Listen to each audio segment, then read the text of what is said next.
안녕하세요. 여러분 오늘도 이렇게 찾아주셔서 진심으로 감사드립니다. 혹시 여러분 중에서도 힘든 시집살이를 경험하신 분 계신가요? 오늘 들려드릴 이야기는 한 여인의 20년 인생 역전 스토리입니다. 저는 52살 김은이라고 합니다. 남편 이름은 최준혁입니다. 사람들은 제가 200억대 자산가 시어머니 밑에서 호화롭게 산다고 생각했지만 진실은 전혀 달랐습니다. 저는 시어머니가 운영하는 한정식 집에서 월급 한 푼 받지 못하고 일하는 무급 직원이었습니다. 본격적인 이야기를 시작하기 전에 구독과 좋아요, 알림 설정까지 해주시면 새로운 이야기를 가장 먼저 만나보실 수 있습니다. 이제 제 이야기를 차근차근 들려드리겠습니다. 새벽 4시 30분 알람이 울리기 전 눈이 떠집니다. 20년째 반복되는 일상이라 몸이 먼저 반응합니다. 시어머니.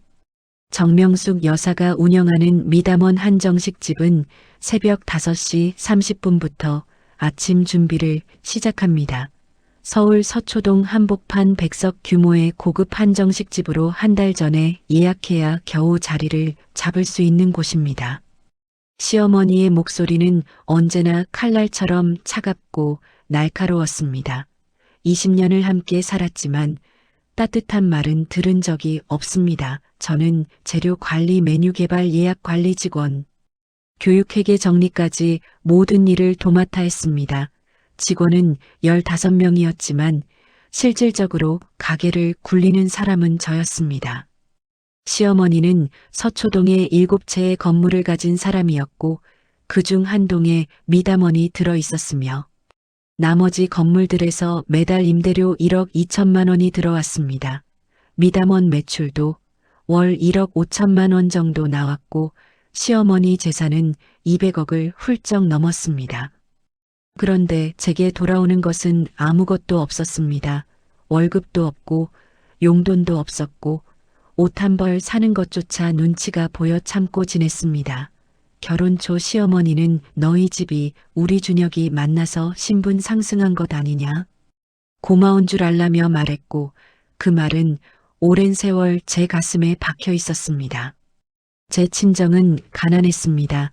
아버지는 제가 대학교 2학년 때 교통사고로 돌아가셨고 어머니는 시장 반찬 가게에서 일하며 3남매를 키우셨습니다. 오빠는 고등학교 졸업 후 공장에서 일했고 언니는 21살에 결혼해 집을 떠났습니다. 저는 가족의 도움으로 대학에 진학해 식품영양학을 전공했고 장학금을 받으며 공부했습니다. 졸업 후 대기업 단체급식 회사에 취직했고 그곳에서 남편 최준혁을 만났습니다. 잘생기고 말 잘하고 다정해 보이던 남편은 결혼 후 사업과 투자를 반복하며 실패했습니다.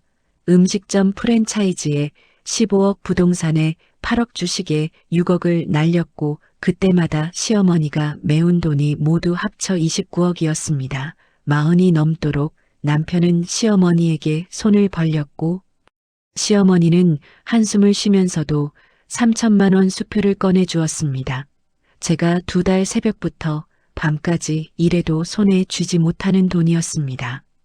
시누이 최서연은 45살 미혼으로 회사 생활을 그만두고 일하지 않은 채 어머니 돈으로 놀며 지냈습니다. 한정식집 큰 방을 친구들 모임 자리로 마음대로 쓰고 예약 손님을 취소시키게 했습니다. 그날 서연의 친구 중 화려한 옷차림에 강미선이 있었고 42살 미혼인 그녀는 처음부터 남편을 향해 의미 있는 시선을 보냈습니다. 남편 옆에 앉아 술을 따르며 손을 스치고 과한 칭찬을 했고 남편은 피하지 않았습니다. 저는 불안했지만 남편은 그냥 농담이며 사람 좋은 척을 했습니다. 이후 강미선은 자주 미담원에 들렀고 재테크를 도와주겠다, 증권사 집안이라 잘 안다며 남편에게 바짝 다가갔습니다. 제 가슴은 점점 조여왔지만 시어머니도 남편도 누구 하나 제 마음을 묻지 않았습니다. 어느 날 오후 3시쯤 사무실로 향하던 저는 창고 문 앞에서 속삭이는 소리를 들었습니다. 강미선의 목소리와 남편의 목소리가 겹쳐 들렸고 잠시 후 문이 열렸을 때 두 사람의 흐트러진 옷매무새와 번진 화장만으로도 모든 상황을 알 수 있었습니다. 저는 그들을 지나쳐 화장실로 가 거울을 봤습니다. 얼굴은 새하얗게 질려 있었고 눈물조차 나오지 않았습니다. 20년이 한순간에 무너지는 느낌이었고 허탈함만이 남았습니다. 그날 밤 남편은 실수였다, 다시는 안 그러겠다며 무릎을 꿇고 용서를 빌었지만 제 마음은 얼어붙은 채 생각할 시간을 달라는 말만 할 수 있었습니다. 2주 후 강미선이 다시 찾아와 준혁이 저와 이혼하고 자기와 결혼하고 싶어 한다고 거짓말을 했습니다. 저는 남편이 그런 말을 쉽게 할 사람은 아니라는 걸 알았지만 그 말은 제 마음을 깊이 상하게 했습니다. 강미선은 시어머니도 저를 진짜 며느리가 아니라 일하는 사람으로 볼 뿐이라고 20년 묵은 노동을 비웃듯 말했습니다. 그 즈음 강미선은 친구들을 데리고 와 이 가게가 곧 자기 것이 될 것처럼 떠들었습니다. 인테리어를 싹 바꾸고 메뉴를 바꾸고 직원을 바꾸겠다며 특히 김은희는 무능해 보인다. 나이도 많고 촌스럽다고 조롱했습니다. 그 말이 들리던 순간 시어머니가 직접 홀로 나왔습니다. 시어머니는 자신이 이 한정식집 주인 정명숙이라고 밝히며 방금 말한 내용을 하나하나 되물었습니다. 우리 며느리가 무능하다고 했느냐? 우리 가게를 내가 바꾸겠다고 했느냐? 강하게 추궁했습니다. 강미선은 농담이었다고 얼버무렸지만 시어머니는 냉정하게 서연에게 친구들을 데리고 나가라고 했고 모두 고개를 숙인 채 나갔습니다. 가게가 조용해진 후 시어머니는 저를 바라보며 남편과 저 여자 사이에 일이 있었느냐고 물었습니다. 저는 말하지 못했지만 시어머니는 이미 답을 안다는 듯 한숨을 내쉬었습니다. 그리고 남편을 불러 사무실에서 셋이 마주 앉았습니다. 시어머니의 추궁 끝에 남편은 강미선과의 잘못을 인정했고 시어머니는 멍청한 자식이라며 호통치며 나에게 빌라고 했습니다. 남편은 제 앞에 무릎을 꿇고 다시는 안 그러겠다며 용서를 구했지만 저는 이혼하겠다고 말했습니다. 시어머니가 위자료와 재산 분할을 물었고 저는 깨끗하게 나가고 싶다고 했습니다. 대신 20년 동안 받지 못한 급여를 계산하면 하루 12시간 기준 월 400만 원으로 20년이면 9억 6천만 원이고 각종 수당까지 합치면 12억 정도 될 것이라고 말했습니다. 남편은 말도 안 된다며 화를 냈고 저는 그동안의 노동에 대한 정당한 임금이라고 했습니다. 그리고 농담이라고 돌리며 아무것도 필요 없으니 조용히 떠나겠다고 하고 자리를 나왔습니다. 그날 밤 저는 짐을 쌌습니다. 20년을 산 집이었지만 가져갈 짐은 몇 벌의 옷뿐이었습니다. 언니가 와서 도와주며 우리 집으로 오라고 했고 저는 고마운 마음으로 고개를 끄덕였습니다. 잠시 후 시어머니가 찾아와 떨리는 목소리로 20년 동안 너무했다고 처음으로 사과했습니다. 처음에는 가난한 집 딸이 우리 아들을 잡았다고 오해했지만 오래 지켜보니 누구보다 성실하고 정직한 사람이 나라고 말했습니다. 남편이 날린 29억도 결국 내가 일한 가게에서 나온 돈으로 메웠다는 것을 알고 있었다고 했습니다. 시어머니는 미안하다 말하며 서류 봉투를 내밀었습니다. 그 안에는 강남 60평 아파트 등기부 등본이 들어 있었습니다. 이건 내 20년 급여라고 했고 시세가 8억 정도지만 당연히 받아야 할 몫이라 말했습니다. 이어 한정식 집도 내 이름으로 넘기겠다고 했습니다. 이 가게는 나 없이는 돌아가지 않고 지금의 매출과 순이익은 모두 내 노력 덕분이라고 했습니다. 그리고 마지막으로 부탁했습니다. 준혁과 당장 이혼하지 말아달라고 했습니다.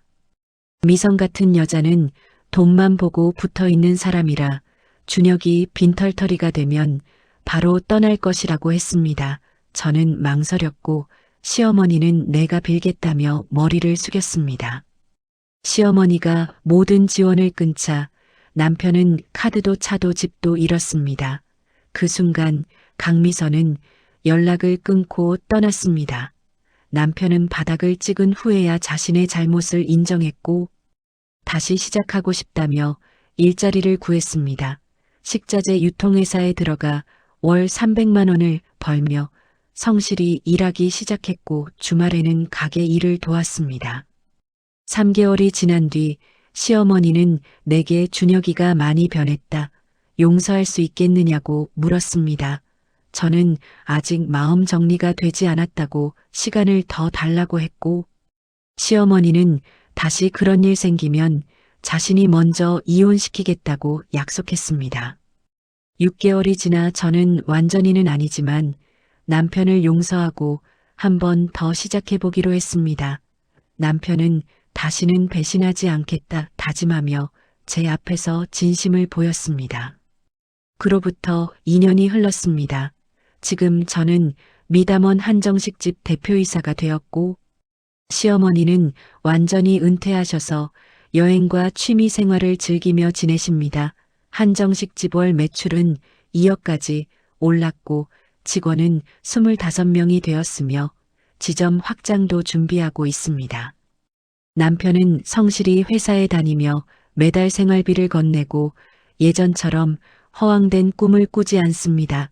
신우이 서연도 가게에서 정식 직원으로 일하며 책임감 있게 살아가고 있습니다. 무엇보다 시어머니와 저의 관계가 완전히 달라졌습니다. 매주 일요일 한정식 집안에서 둘이 마주 앉아 차를 마시며 서로의 안부를 묻습니다. 시어머니는 은희야 너무 늦게 알아봐서 미안하다 말하고 저는 이제라도 알아주셔서 감사하다고 대답합니다. 시어머니는 준혁이 이야기도 제게 먼저 묻고 제 의견을 존중합니다.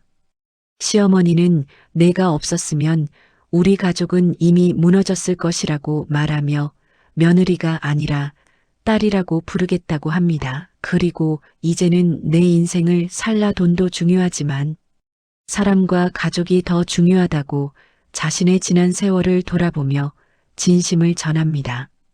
어느 날 남편은 결혼기념일을 직접 기억하고 제가 좋아하는 식당을 예약해 반지를 건넸습니다.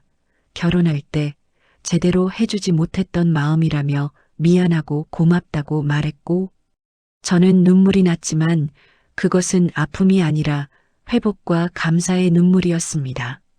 한정식 집은 미쉐린 가이드에 소개되고 예약은 2달 전까지 가득 차 있습니다. 저는 제 이름으로 제 일을 하며 누구의 그림자도 아닌 김은희로 서 있습니다. 매주 일요일 시어머니와 저는 한정식 집 안에서 차를 마시며 이야기를 나눕니다. 오늘 저녁은 무엇을 먹을까? 시어머니가 물으면 저는 갈비찜을 제안합니다. 시어머니는 내 갈비찜이 제일 맛있다, 사랑한다 말하고 저는 저도 사랑한다고 말합니다. 22년의 시집살이가 끝나고 우리는 진짜 가족이 되었습니다.